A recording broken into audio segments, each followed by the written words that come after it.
നവകേരള സദസ്സിന് ബദലായി കുന്നത്തുനാട് നിയോജകമണ്ഡലത്തിൽ പ്രതിപക്ഷം സംഘടിപ്പിച്ച വിചാരണ സദസ്സ് പ്രതിപക്ഷ നേതാവ് വി.ഡി. സതീശൻ ഉദ്ഘാടനം ചെയ്തു. ശബരിമലയിലെ പ്രശ്നങ്ങൾ സദസ്സിൽ കുറ്റപത്രമായി അവതരിപ്പിച്ചു. ഡിസംബർ 22 വരെ വിചാരണ സദസ്സ് വിവിധ മണ്ഡലങ്ങളിലായി പര്യടനം തുടരും. ഭരണത്തുടർച്ചയിൽ ഇടത് സർക്കാരിന് 40,000 കോടിയുടെ ബാധ്യതയുണ്ടെന്ന് ചൂണ്ടിക്കാട്ടിയായിരുന്നു പ്രതിപക്ഷ നേതാവ് വി.ഡി. സതീശൻ സർക്കാരിനെതിരായ വിചാരണ ആരംഭിച്ചത്. ഖജനാവ് കാലിയായ മന്ത്രിസഭ കേരളത്തിലുടനീളം ടൂർ നടത്തുന്നു എന്ന പരിഹാസവും കേരളം നികുതി വെട്ടിപ്പുകാരുടെ പറുദീസ എന്നും സതീശൻ ആക്ഷേപിച്ചു. എന്താണ് കേരളത്തിന്റെ സ്ഥിതി?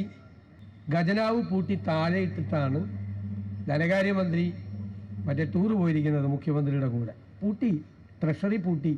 ഇവര് നികുതി പിരിവില്ല.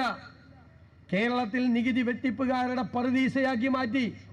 ഈ കേരളീയത്തിനും നവകേരള സദസ്സിനും ഉദ്യോഗസ്ഥന്മാരെ കൊണ്ട് പണപ്പിരിവ് നടത്തിക്കുകയാണ്. ശബരിമലയിൽ ആവശ്യത്തിനുള്ള പോലീസ് സേനയെ വിന്യസിക്കാത്തതാണ് സകല പ്രശ്നങ്ങൾക്കും കാരണമെന്നും സതീശൻ ചൂണ്ടിക്കാട്ടി. മുഖ്യമന്ത്രിയെ പേടിച്ച് കറുത്ത കാക്ക പോലും പറക്കാൻ മടി കാണിക്കുന്നു എന്നതായിരുന്നു അടുത്ത പരിഹാസം. കോലഞ്ചേരിയിലെ വിചാരണാ സദസ്സിൽ ചാക്യാർകൂത്തടക്കമുള്ള കലാരൂപങ്ങളിലൂടെയും സർക്കാരിനെ വിമർശിച്ചു. മനോഹരമായിട്ടുള്ള കേരള നാട്ടിൽ കുട്ടനാട്ടിലെ കർഷകർ പോലും ആത്മഹത്യത്രേ. എന്താ കേരളത്തിന്റെ അവസ്ഥ?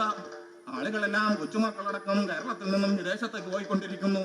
അവസാനം നമ്മളൊക്കെ കുറച്ചു പേരുകൾ മാത്രം. സർക്കാരല്ലിത് കൊള്ളക്കാർ എന്ന പേര് സംഘടിപ്പിച്ച വിചാരണാ സദസ്സിൽ UDF Kunnathunad chairman CP Joy അധ്യക്ഷത വഹിച്ചു.